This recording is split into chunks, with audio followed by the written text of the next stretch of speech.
गुरुदेव प्रदीप मिश्रा जी का ऐसा उपाय जो सिर्फ नवमी के दिन ही किया जाएगा। ऐसे में नवरात्रि में अगर यह नवमी तिथि के दिन किया जाए तो फिर इसके चमत्कार खुली आंखों से मिलते हैं। जैसे कि कल मंगलवार के दिन नवमी तिथि है, माता सिद्धदात्री को समर्पित यह दिन अपने आप में अद्भुत है। कल नवरात्रियों का समापन भी हो जाएगा। कई लोग अपने व्रत का पारण करेंगे, कन्या पूजन करेंगे। उसके साथ साथ अगर आप यह उपाय करते हैं सही ढंग से, देखिए उपाय तो हर कोई करता है, परंतु उपाय करने के जो नियम होते हैं उसके सही तरीके से ना किया जाए तो लोग जो है हर एक व्यक्ति उसका फल खोजते खोजते उम्र बीत जाएगी। गुरुदेव तो हम सभी को सही उपाय बताते हैं, परंतु हम उसे सही ढंग से नहीं कर पाते। उपाय करने में भी कहीं ना कहीं गलती करते हैं, उल्टा सीधा कर देते हैं। उसके बाद उस पूजा का, उपाय का कहीं कुछ भी फल नहीं मिलता। उम्र भर गुरुदेव कहते हैं जल चढ़ाते रह जाए, परंतु उसका जो है हमें फल पूर्ण रूप से कहीं ना कहीं नहीं मिल पाता। ऐसे में कल नवमी तिथि है तो आप सभी को संभव हो माता रानी के नाम का पूजा आराधना आवश्यक रूप से करना ही है।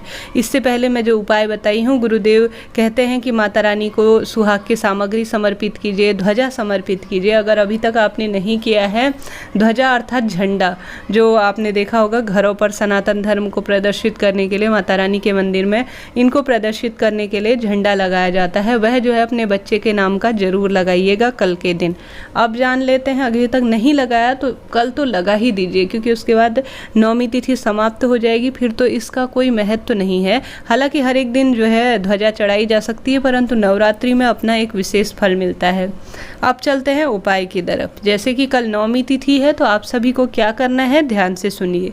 आप सभी को आंवला वृक्ष ढूंढना है। आंवला वृक्ष मंदिर में भी लगा हो सकता है, किसी के घर गार्डन इत्यादि में भी लगा हो सकता है।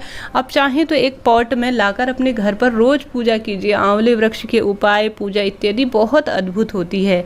आंवला नवमी इत्यादि में भी बहुत काम आती है। एकादशी की पूजा की जाती है, जब भी बहुत जो है कई तरह के उपायों में, एकादशी पूजा इत्यादि में आंवले के वृक्ष का अपना ही एक अलग महत्व है। तो एक पौधा लाकर एक गमले में ही सही आप आंवले का पौधा लगा लीजिए, अपने आसपास लगा लीजिए। ऐसे में क्या करना है, आंवले का पौधा आप सभी को लेना है।